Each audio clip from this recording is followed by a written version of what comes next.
Welcome to the Good, the Bad, and the Sequel Q&A. My name's Doug. So I know you're thinking, Doug, Friday the 13th in January, and we know that, of course, but me and Jamie had to ride that train. We did Halloween on Halloween, so we had Michael Myers, then Freddy Krueger, and we couldn't let Jason just sit on the sidelines. We couldn't do that to the guy. He's our favorite, so that's why we had to save the best for last. Sorry, Freddy fans, we love him too. Sorry, Michael fans, he's okay. He's okay. And that's why the next sequel that we're going to be covering is Friday the 13th Part 7, The New Blood, Carrie versus Jason. Man, that one is such a fun one for me. It's the first time that Kane Hodder, donned that mask. So that's why it's especially exciting to be able to interview yet another Jason victim. And I chatted with Jane, played by the amazing actress Staci Greason. She did a couple horror movies to kick off her career, and then it all changed. Days of Our Lives, Isabella Toscano. Hearing her story about how she kind of just busted her hump to get that role and how to prove herself in a guest spot. Pretty cool. And then 466 episodes later, she's doing that. And then we talked about her transitioning into writing. So the writing aspect of it was pretty exciting for me because obviously I love all aspects of film. I write screenplays as a hobby. Never probably going to get anything made, but it's the fun part of creating it, like us doing what we do for, you guys listening, which we love when you guys reach out and say, oh, that was so funny, or I love that interview.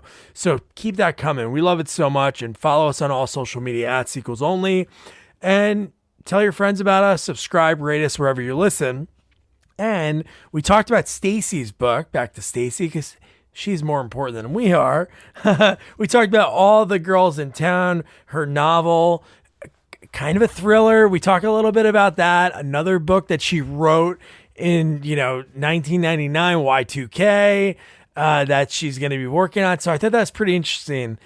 Fun chat with her, talking about, how you kind of go from a quote unquote nobody to an overnight sensation, for a role on Days of Our Lives, and acting, horror, how she landed the role of Friday the 13th, from a person that is a big time director for Full Moon, William Butler. Man, so much to talk about. Loved chatting with her. I love when I get the opportunity to go back and edit a few months after I do the initial interview, because I get to experience again as a listener, and I love that. So what I'm going to do is I'm going to put Staci's website in the episode notes along with her social media so you can follow her. But her website's easy. It's Staci Greason at just stacigreason.com. Her social media I'll put all in there so you don't have to try to, while you're driving, start writing things down. It's in the episode notes, all the important stuff.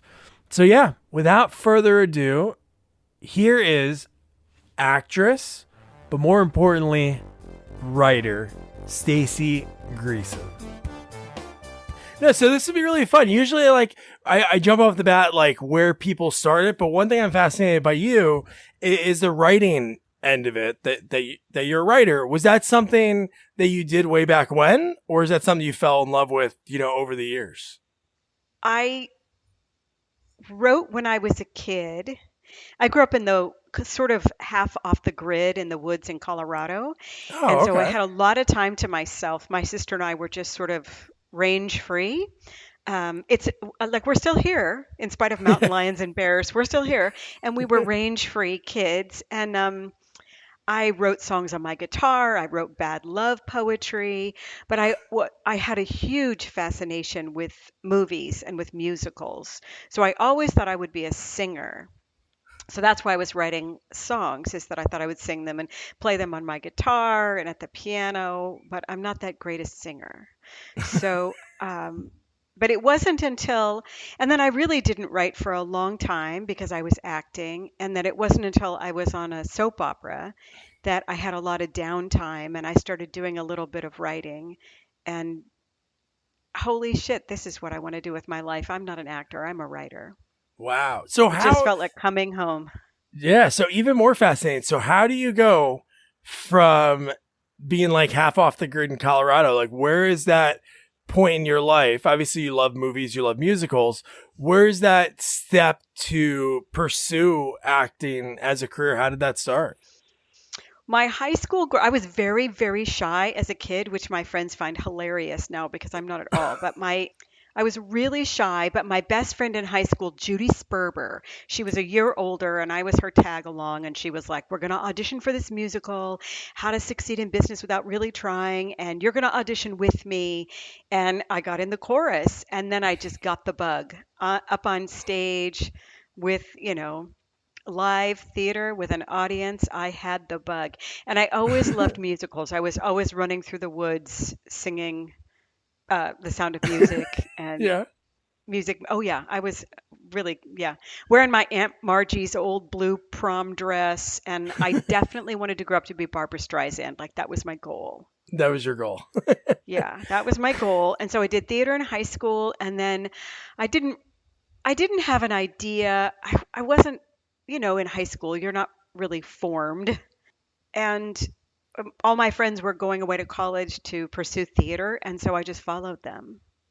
So I wound Nice. up, being a musical theater major for a year with my friends at this college in Denver called Loretto Heights. And it was kind of like a fame kind of school where you had tap at 8 o'clock in the morning and then biology and then acting class. And I loved it. I absolutely loved it. I couldn't afford to go back the next year. So then I took time off and I studied opera, I studied music, I did a lot of plays, went back to college for a while, studied theater some more. And then, one day I was sitting in French class and I thought, I want to be an actor. What am I doing in Denver in French class? An actor does, I don't need a college degree to be an actor. So I convinced my best girlfriend at the time that we would move to New York because real actors move to New York. And she had an uncle who worked at the New York Times, so we got jobs there as gophers delivering stuff for the New York Times. A couple weeks before we were going to move to New York, my friend chickened out and I couldn't go, but I had a friend in LA and she was like, you can move in with me. And Wow. so I packed up my car and I moved to LA, and so I wound up in LA with sort of a circuitous route. I was going to go to New York and then I wound up in LA. But that was And that I loved it. I time. love Los That was like Angeles. mid 80s. Mid 80s. It was such a good time. It was before, I'm very old, so it was before social media. And it was just a really great time to be an actor. We still separated the actors from the models, and we were all, if you were a theater actor, you didn't do commercials, and like there were all these, lines that you start out with, and then you're like, man, I'll do anything. I just got to pay my rent. Yeah. But I loved it. I moved out to LA and I waited tables for a while, but then I got really lucky and I had to pay the rent and I got a full-time job working for Irvin Arthur, who was this big agent. So I was one of his assistants, and he just when I was there, he discovered Ellen DeGeneres. So like I Wow. went with Ellen and another assistant to her first Tonight Show appearance. And I met all the greats, Shelley Berman, Mort Saul, all these great old actors and comedians. And it was the best. I mean, I recommend that highly to every young artist. Is it's like if you're going to move to LA, get a job, like figure out what the rest of the business is. Yeah. And, get a gig working in an agency and then do plays at night and take classes and hustle, hustle. It was really invaluable for me to know. And of course, the other assistants and I were sliding our headshots into packages to go out every day. We were totally pitching each other. Yeah. And I'm sure that Irvin knew because eventually I wound up getting a screen test for a soap opera called Santa Barbara. Yeah. And Irvin did my deal. You know, he wasn't my boss anymore though. I had moved across the street for and worked for the Brokaw Company and I was doing Bill Cosby's fan mail. I only met Mr. Cosby once, thank goodness. So I don't have Yeah. to have any Yes. bad stories about all that nightmare. Yeah. But I did tour press for Kiss and Tom Wopat, and I sort of Wow. worked for these publicists, the Brokaws. Their dad Norman had started William Morris, So Oh this my huge God. agency. Yeah. So I learned so much behind the scenes. And so then we were still slipping our headshots and resumes into all the packages, going out to the casting directors. I was still going on auditions. And that's when I finally got a screen test. Well, I screen tested 7 times for Days of Our Lives before they Wow. finally wrote a role for me. And that was very cool. And then Irvin Arthur just he did my contracts, my old boss.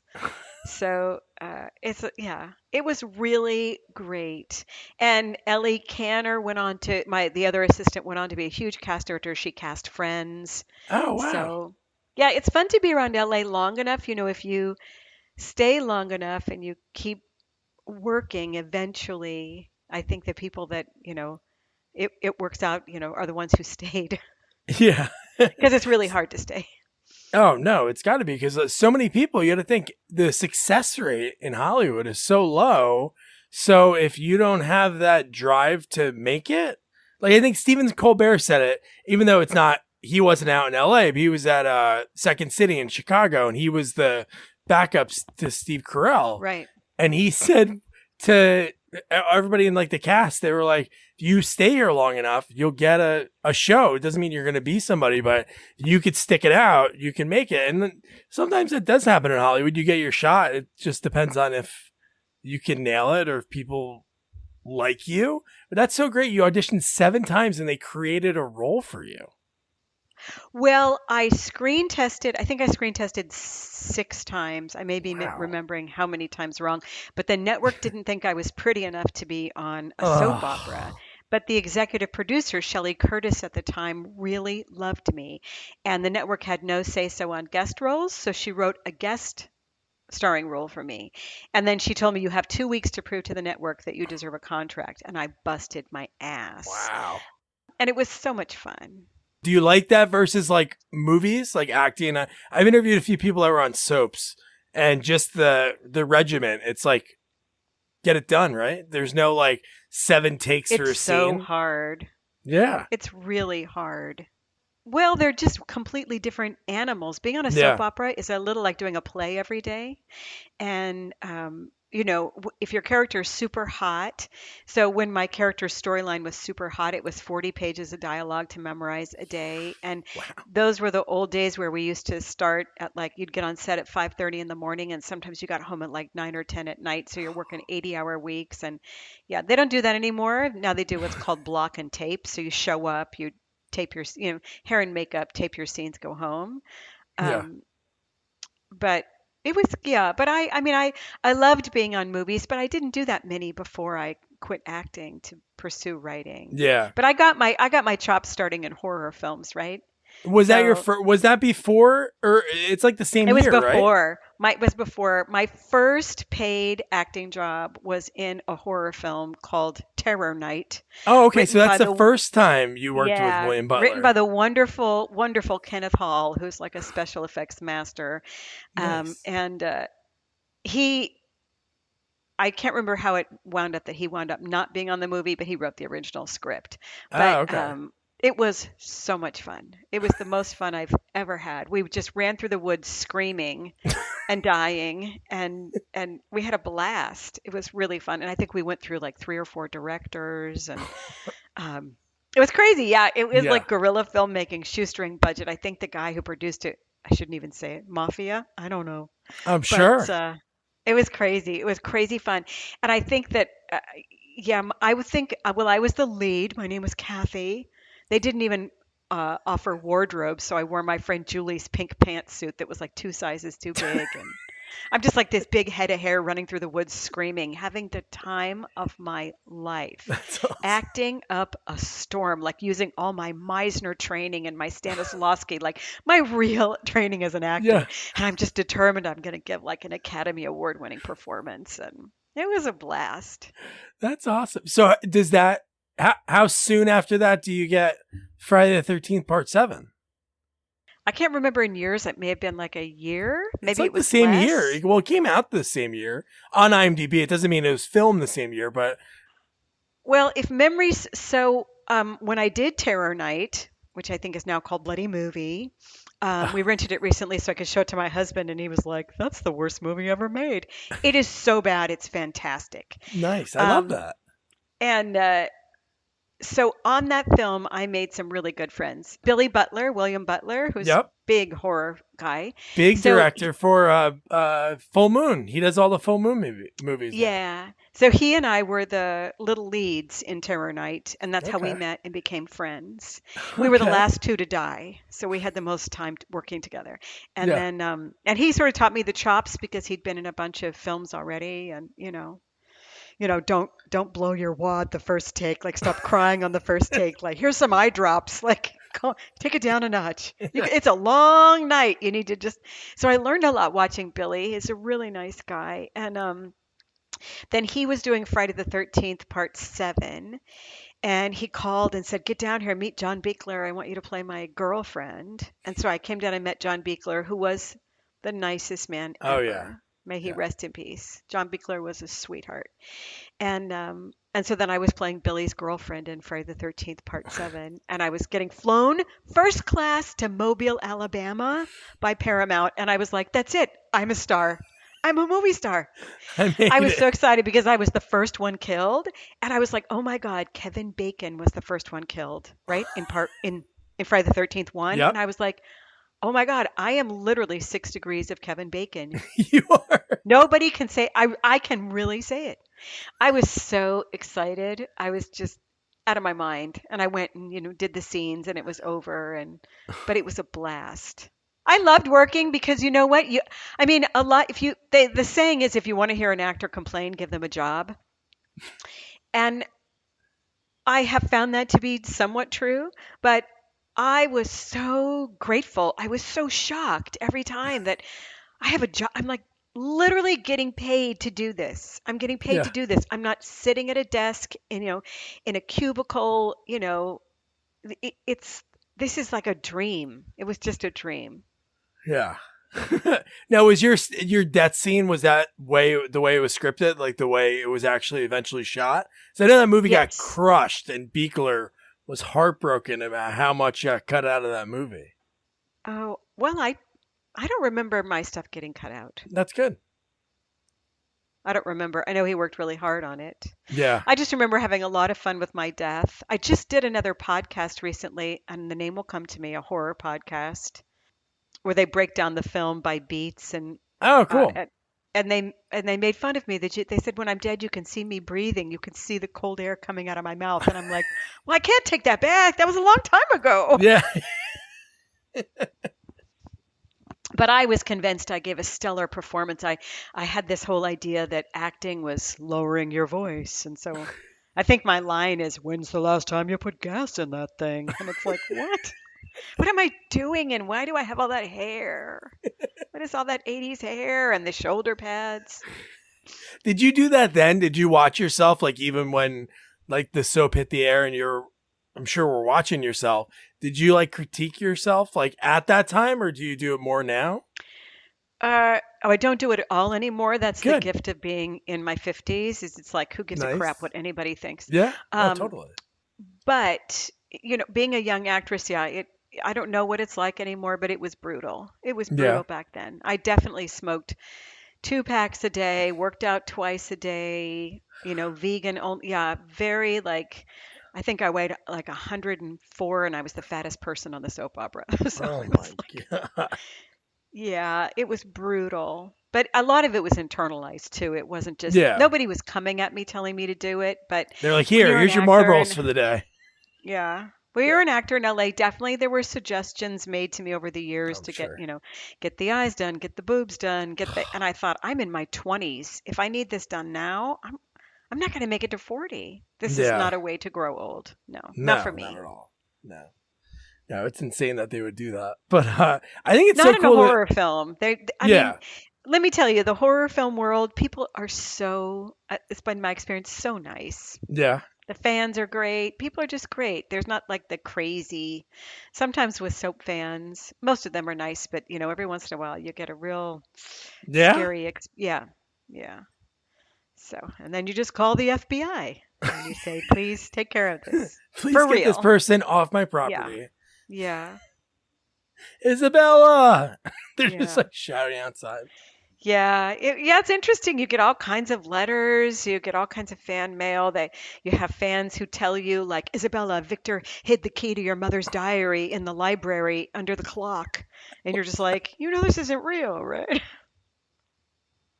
That was the only, that really was the thing I really, really didn't like was being recognized and bothered. I loved having my job so much, and Yeah. I loved that people really loved the character, and I felt grateful about it all. But I didn't like being approached in restaurants Yeah. and in airport bathrooms and having stalkers and people who are mad at you because your character does. It's very uncomfortable, you know. How quick did that happen? Did your character arc get that big that you were starting to get noticed? Pretty fast because they Oof. paired me up with one of the lead actors, Drake Hogiston. Oh yeah, yeah, So it happened pretty fast. Within a couple of months, boom, there I was, a super couple, and just getting used to like the photo shoots and all the scenes. And Drake was a great guy. He is a great guy, but it was a lot. A friend of mine said it's like he became very famous daytime TV actor when he was 17, and it said nobody gets it. It's like they strap you to a rocket and just like send you out to space, and you're yeah, like, help! I can't handle this much. I mean, I could handle the responsibility because I've always been the designated driver, but yeah, I I couldn't handle all the attention. When actors are young, I think what happens often is that often we become actors because we love expressing ourselves that way and being heard, and actors have big feelings, which I think is, can I cuss on this? no, yeah, I think it's fucking awesome that I think actors are the shamans of the tribe, and we help people feel things that they don't let themselves feel in their daily lives. We open vistas for people, and because of that, actors are very thin-skinned. And so what happens is if you take a very thin-skinned person and you put them right in front of the public for scrutiny, and you have a time bomb. I mean, if yeah. if you don't have your stuff healed inside, it is a time bomb. I mean, we've seen it over and over again. So I always tell young people when they want to come out to LA, I'm like, have a really great mentor, a really great spiritual practice, and some really true friends. Don't Yeah.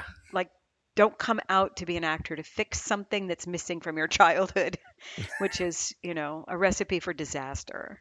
Yeah. And do it because you love it, not because there's like let me tell you, I was daytime TV famous, and there's nothing special in being famous. It doesn't make you feel any differently about yourself inside. Really, Yeah. it doesn't at all. If anything, it heightens the things you don't like about yourself because then you feel like, oh my God, everybody can see how much I don't like this about myself. And Oh yeah, they'll notice this or that. Yeah. Yeah, that's yeah, true. and there's nothing special to it. It doesn't mean anything at the end of the day, right? It's a job. So it's like you Yeah. should really, really love your job. Yeah, because if you don't love your job, most of the time it's gonna show on screen, and people aren't gonna like that person anymore. For the most part, there's some actors and actresses that get wheeled out for some movies, like nothing against them, but like Steven Seagal. Some of these movies, it seems like he's walking through his lines, like he's just like there's no emotion or anything behind it, and then he probably goes home. He's probably there for an hour, but Oh, so he's like, show me the money. oh yeah. Yeah. Yeah, no, 100%. But no, you have to love it. I don't know.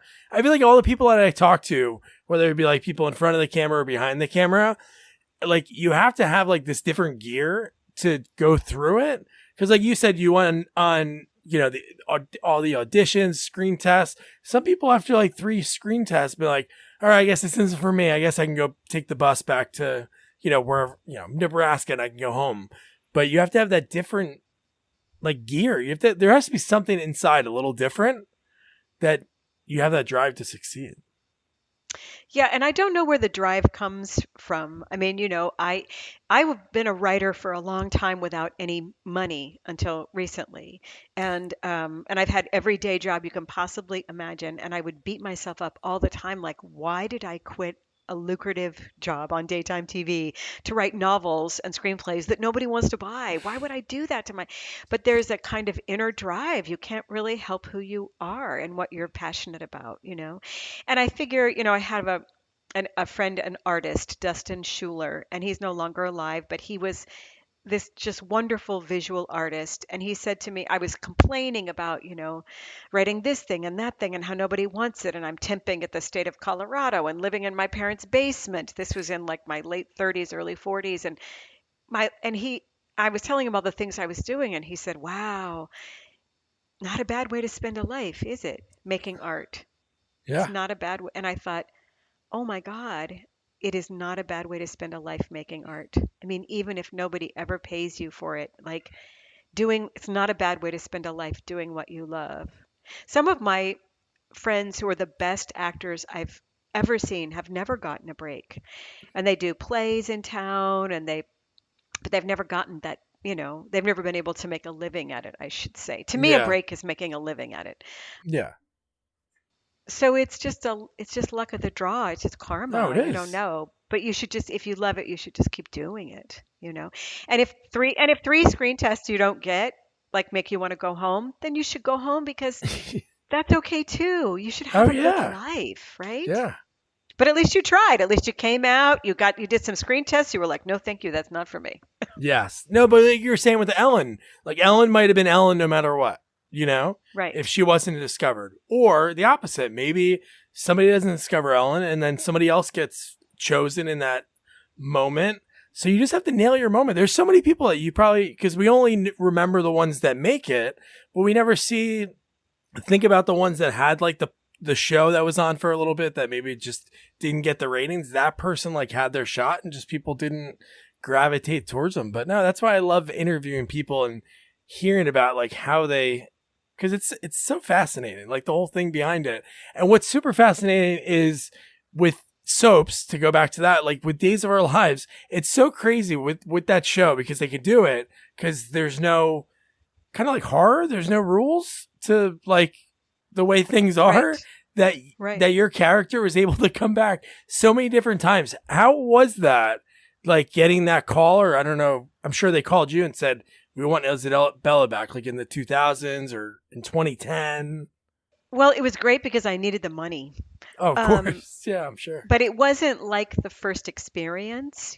It was definitely, we've moved on from you. But I needed the money. But I wouldn't want to go back on now. Yeah. Yeah. So it was good. It was good to see everyone that I had worked with, but things had changed.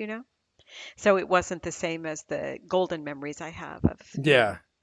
of it being a part of the family. Yeah. It's just so crazy on the show. It's like the uncle died in like an episode in the 90s, and it's like, oh, they found him on an island Right. like last year, and they're able to do that. So then, like you said, you're writing all this time. Like, when did you actually start writing? It was when you were on the soap and you had the I downtime? was on the soap and I just started writing, I left a lucrative job after I wrote one short story. I was like, that's it, I'm out of here. Now I'm going to be a writer. And I guess I thought that it would be as easy as it had been, because it only took me, I got to LA, I think, when I was 22, and I was working by the time I was 24. That doesn't Huh? usually happen. No. So, but I didn't know that. So I just thought, well, now I'm going to go pursue writing and I'm going to make a living as a poet. So I left the job. I moved out of the place I was living in Beechwood Canyon, which is this really cool area near the Hollywood sign. And I moved to like a mountaintop in Topanga and started teaching myself to write. And I cried for a year. I was like, I have made a terrible Oh, mistake. And I did ask the show to come back, and they were like, "Nope, you wanted to die, so we killed you off." Um, and I was just like, "Holy crap!" And I thought, "Oh, I'll go back to school." And so I tried going back to school a few times, but I just kept writing. So I think by 5 years after leaving the soap, I had written my first novel and gotten an agent. Um, and then you write the next one and get a new agent, and then So the one that just came out is my fourth novel, nice. but it's the first one that's been traditionally published. So Cool. it took 28 years. So you just don't know. But you And I've did written a it. lot of Like your friend screenplays said, and you did it. yeah, yeah. So I've written a lot of screenplays and TV pilots, and A few have won film festivals, but mostly it's just about the, the hustle. Want to shop Walmart Black Friday deals first? Walmart Plus members get early access to our hottest deals. Join now and get 50% off a 1-year annual membership.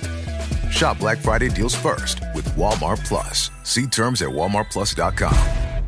How'd you come up with the idea, like all the girls in town? Was that something that was there like an inspiration, or like was it from? Do you like that particular genre, or was it like a story in the news that inspired that?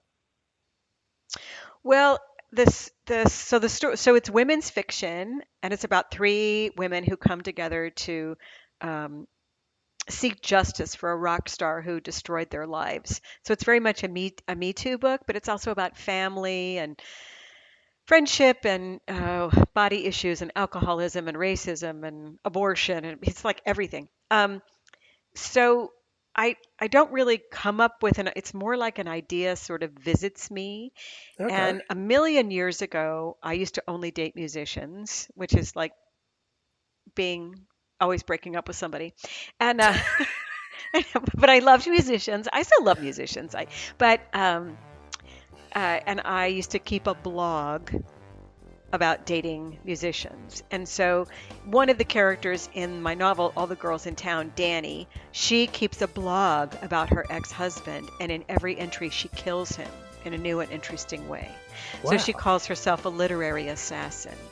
And by writing this blog about all the horrible things that her ex did to her, two other women, well, one woman finds her, his on again, off again lover, Red, finds her, and they form an alliance and they start sharing and they start realizing, oh, it actually wasn't me, it actually was him. Um, and he's a bad guy. He's not a good guy. And he's currently married to his backup singer that he left his wife. So his ex-wife who writes the blog, he left her for his beautiful backup singer Sasha. And so she's Ah, living in their big house in the Hollywood Hills, and she's pregnant with his twins, and she has a vegan yoga lifestyle brand called Goddess, and she's really a great gal. She's completely without guile. She has no idea that Peter is so horrible, the musician Peter. But all these women, their stories start intertwining, and it's told in the cool. so maybe yeah. So the idea of the blog came to me that way, but then I just took it full bore, and I thought it would just be Danny, the ex-wife's story that I was telling, and then I started thinking, who might be reading this blog? Yeah, Like, who might read it and say, "Oh yeah, me too." Um, and so then that's how the other characters started being born. And before you knew it, I was, writing about a lot of different lives all at the same time. that's cool. How long did it take you to write this book? It usually takes me about 2 years to write the first draft, and then you pass it off to a few trusted reader friends, and they give you notes. Yeah. And your agent, at the time, I didn't have an agent. I had an agent waiting for it, and then Um, my husband read it because Nice. so I started this novel when I got married for the first time 5 years ago at the age of 53. And I moved down south with my husband because his kids were still finishing up school. And I had never lived with romantically with anyone before. And I was like, holy crap, I am going to mess this up. I'm going to mess it up so hard. So I just locked myself in the guest house and I wrote a book, so that they could slowly get used to me. And Nice. while I was writing All the Girls in Town, Harvey Weinstein stuff started coming up. Jenny Yep. Lumet wrote her open letter to Russell Simmons in the Hollywood Reporter about the night that he raped her. Yeah. Um, and and I started thinking about all the beautiful women I know who, I mean, 1 in 5 women will be sexually assaulted in this country in their lifetime. So if it's not the person you're married to, it's someone else you know. No, And no, no. I really wanted to write about what that unhealed trauma, how it looks in women's lives. It looks like an eating disorder. It looks like alcoholism. Maybe it looks like selling yourself short, hiding from love, like whatever it looks like. No judgment on what it looks like, just an exploration of what does it look like and what might help someone be able to move through it. Not necessarily because you can't change the experience that happened, but how can you move on with it or in Yeah. spite of it. And so that's what I wanted to explore in the book. And it's a lot about celebrity and fame. Cool. And I love LA, but it's also a place where people really have their priorities so fucked up. The priority is not the self and others, and a kind of goodness. The priority is the self, the self, the Yep. self, the self, and the not every. I mean, I know a lot of great people who work in Hollywood, but I'm saying that like that's a kind of an experience I had being in Hollywood was this the super a lot of the superficial and how that hurts people. Um, and so I just wanted to explore the idea of the celebrity and how Peter, this rock star, is able to get away with a lot of shit because of his celebrity. Yeah, that's usually how it So, is. Even in Hollywood or in school, the popular kid gets away with, or somebody that knows the chief of yeah, the police in a athlete small in town. college, Yep. yeah. No, 100%. That's really cool. No, I'm going to check out the book. I told my wife about it because, There's a great playlist there. I have a playlist on there. If you want to check out the playlist on I will. Spotify and Apple, but mostly, how do I want to finish talking about the book? My I have a lot of men reviewing the book right now on Amazon and Goodreads, and so it's definitely, men often think, oh, it has a lead female character. It's a book for women, which is just welcome to America. Ridiculous. Um, Yeah. so it's really a lot of men are saying if you want to get inside the mind of your women friends or your wife or partner, it's a good book to read. Cool. It's sort of about how women we torture ourselves with the male gaze. We've internalized it and we don't even realize how we've internalized it. So, but it's also funny because I think that comedy helps us move through grief. So there's a lot of funny stuff. Nice. Was it like a special moment? Like just seeing the book behind you and like I saw the cover online, like the first time when they send that to you and you like have Yeah. it, that's got to be Oh, so. I just cried so Ugh, hard. Yeah. that's I amazing. cried signing my publishing contract. My at my book events with all my friends showing up, friends who've supported me like Yeah. for through 30 years of chanting. I'm a Buddhist and I'm always chanting to break through and change my karma. So through 30 years of chanting and writing and them listening to me, work on my day jobs and all the awful boyfriends and and there they were and we were celebrating together. Yeah, that's It was special. great. It was That's really great. And now I feel like, what do I want to do now? Did that. act. Only took 30 years. What do I want to do now? Yeah. Is there something now? Would you want to like act or write another book or maybe like more screenplays? Do you have something that you want to? Well, I have a screenplay that's out there making the rounds right now Cool. based on my last novel that I self-published. It's called Treed, and it's about a housewife who climbs a tree by the mall and lives in it to save it from being torn down. So that's sort of making the rounds. And I have a pilot. It won the Studio City Festival Best Pilot with my friend Joey Geronda. I have a couple writing partners for Oh, cool. screenplays sometimes, and it's like an odd couple, an elderly woman and a young girl move in together in Chicago, and that's been, we're out there with that. And I have a new novel that I'm getting ready to go out and pitch Oh, sweet. about two people who join a survivalist cult in the desert. My wife would love that. That's what she always jokes about. Yeah, that's all she talks about is whenever we watch those documentaries, like we lived in Oregon for a little bit, like that Oregon Uh, cult documentary, Wild Country. It's like, how are these, or the one that was in Hawaii where the guy handpicked like people that look like they were models and he had a yeah. cult. I think it was in California and then he went to Hawaii, but it's crazy how these things still, people get preyed on and they get pulled into People these are, like, we're lost, and then we try to connect the dots in interesting ways, and we wind up joining a cult. yeah, well, I think people we've prey certainly on those seen that the people. last few years. Yeah, Oh, yeah, they absolutely 100%. do. Yeah. Yeah. So I wrote the first draft of this book, The Optimists, about the people who join a cult. I wrote that before 9/11, and it was going to be published. And then 9/11 happened, and the book was deemed too un-American and sent back to me because they joined a cult called Take Back America. And now Oh. it's just our daily lives. Yeah, it is. And I'm like, I guess. So my agent was like, you better redo that book and get it back out there. Yeah, we'll see. That's But it's a awesome. bit of a Bonnie and Clyde book, too. It's not just the cult is a little part of it. Yeah. But I was interested in what makes someone join a cult, right? Yeah. No, I think it's whenever you watch those and then they show like the backstories on the people. I forget the one. I got to find the one.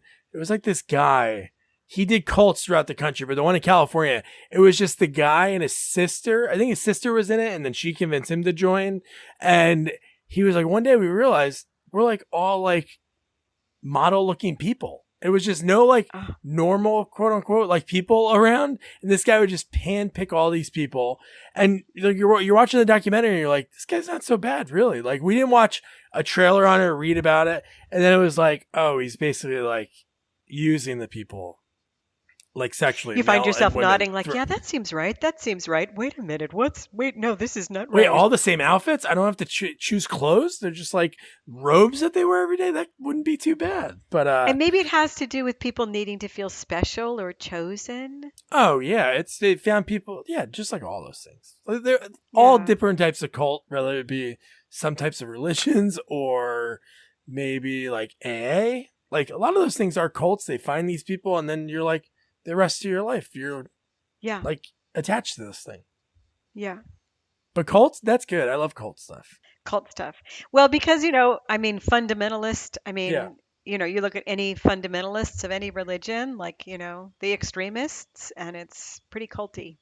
Yeah. But can't take it back to Kevin Bacon, The Following, if you ever watched that show. That was a good one that was on Fox. And this season 2 is about cults. Is Kevin Bacon in that? Oh, yeah, he's the star. Oh, yeah. I did not know that. And here I just discovered Sitting on a Hill. Yeah. Have you watched Sitting on a Hill, Kevin Bacon? Oh, yeah. Oh, my God, he's amazing. His accent and how crazy he is such a good actor. Another one, I didn't watch a trailer. I just started watching it because he was in it. And then I'm like, the stuff that he's doing in that show, I'm just like, and he's the coolest guy. When he's not acting like that and like doing drugs and like cheating on his wife and being like a terrible person in that show, him and his brother, the Bacon brothers, are touring at these little small venues throughout the country. He's just like such a cool guy. He's a good actor. He plays a real scumbag, and yet you still somehow like him because he's a good actor. He walks that line. Yeah, he does.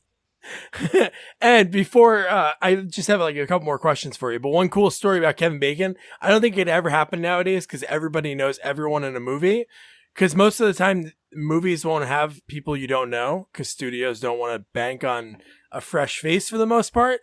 But I read this story and then I saw a clip of him talking about it, I think on Howard Stern. Kevin Bacon, to prepare for Footloose, like at the age of, I think he was like already 25, he went to a high school in the middle of nowhere and just went in as the new kid to see how he would feel. And I think he did it for like a week. That's a movie right there. An actor like goes to a school and just like prepare. Yes, just to prepare. But he didn't blow his cover.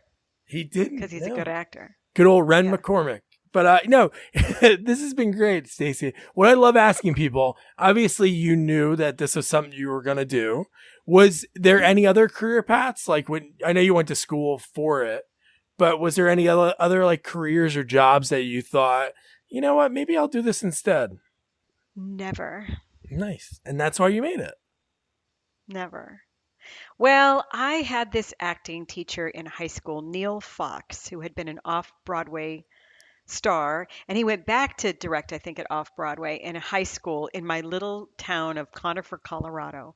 And he drilled into us, if you have a plan B, you won't make it. If you have, don't have, a backup plan. I don't know if I agree with that anymore. I would say that all the years I was working all the really shitty temp jobs and low pay jobs because I didn't have a degree. Yeah. Maybe it's just fine, especially if you're a writer. You have to have a day job. Writers do not make money. Even when you publish a book, you don't make livable wage. Yeah. So I think I always think, oh, I should have gone back to school and gotten a master's and then I could teach. But I could still do that if I wanted to, but I don't think I want to. No, but you're right. When it comes to writers, you look at so many great writers of screenplays and you're like, wow, this person did every year in the 80s, like boom, boom, like so many great movies. Like I interviewed Michael Grace, who wrote Poltergeist and a ton of movies like right after that. I And love like Poltergeist. Poltergeist. Yeah, so he wrote that, Poltergeist 2. He did like a Seagal movie. He did Cool World and a bunch of other ones. But I was like talking to him, and you think about, wow, all these movies. And he just talked about how many scripts he wrote that never got picked up. And it was like something like the 50s, 60s. And I'm like, it's a numbers game. Always writing. Yep. Yeah, totally. It's not like you write one and you're like, all right, it's off. It's over. Yeah, it's just, honestly, you just like put it in a drawer and then just start the next one. Put it in a drawer and just start, just keep going. Absolutely. Yeah. And then you go back to that first one, blow the dust off of it, and then there might be something that you add to the character, a new character, change like the setting, and then... And also then maybe, like this novel of mine that I'm going out with to pitch soon, I wrote that before 9/11. So how long is that? 21 years? 21 years. So here I am. That's why I say nothing is wasted. Yeah. Nothing is wasted. When you're younger, it feels like it's wasted and you feel like, I don't have the time for this. I don't have So it's like you just have to make sure you have a really good life. Like a really good life, with things you love to do and great friends, and because it's going to take some time.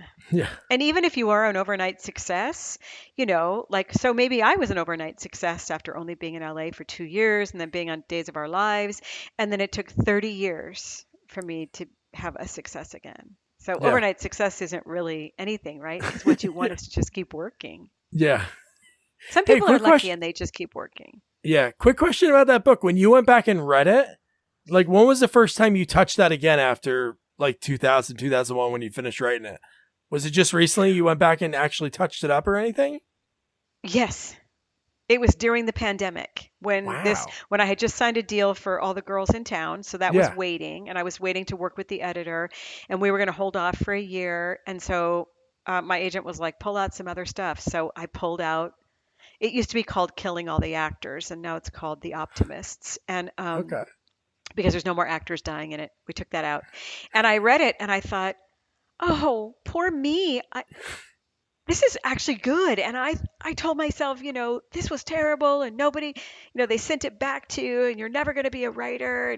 And sometimes when you read your stuff, you also are pleasantly surprised. You're like, oh, okay, this is something I can work with, You have the bad days, but it's good to know you also have the good days. Oh, totally. Is it set then in like around 2000, or is there really no time? It's set in 1999 at the turn of the millennium. Oh, so that's even cooler. So so Y2K is about to happen, and that's what sort of is the impetus for her to jump into this survivalist cult and try to make America right again for the ordinary person. And her screenwriter fiance is stabbed to death at a gas station in Bel Air, and she sort of loses her mind, and she joins this online group called Medley Manifest Nation, and they're all into positive affirmations and peace and making the world a beautiful place, kind of like QAnon. Yeah, QAnon, yeah. No, I think it's cool that you have something that you wrote then, because sometimes you'll have somebody that writes like I love the show Yellow Jackets. And I thought it was cool because they're from New Jersey and they set it in New Jersey, but you're trying to like capture a vibe, which shows can do when they go back in the past. Like Dazed and Confused, I think did it so perfectly, like capturing like the bicentennial and like that time frame with everyone. But it's cool that you wrote it right after that happened. So it was like so fresh in your mind. Y2K, like maybe like the slang that was actually used then. So it's actually, that's pretty neat. I had to go back and refresh myself on some slang, and like, did they used to call dudes like douchebags back then? Like, what did they call people? What did they wear? That was really fun. The hard part though is it's like I always have to find the music for the piece when I'm writing. It's like music is like really integral, and that music in late 1999 and stuff, it's like that's not so great. I mean, I got Nirvana, I got the Foo Fighters, but it's like a lot of that stuff, like Blink-182. A lot of pop. Smash Mouth, like a lot of pop. But a lot of pop. It was not so, Well, Staci, this has been awesome. Thank you for taking the time. Thank you, Doug. Man, Staci was a lot of fun. Just the journey from, like she said, growing up in the middle of nowhere to having this dream of, going to Hollywood. And she did it. Man, it almost works out. It's so funny. I forgot what actor it was had that story. I don't know if it was Harrison Ford. Had a story about making a bet with someone going to LA or New York, and they chose LA, and the rest is history. Kind of worked out for her. At that time, New York was still the place to go. Like William Sadler was still there. There was like a lot of the people that I've chatted with over the years that were still in New York at that time. But then that change happened like in the mid 80s. People were like, got to get to LA. That's where everybody's at. And she was there.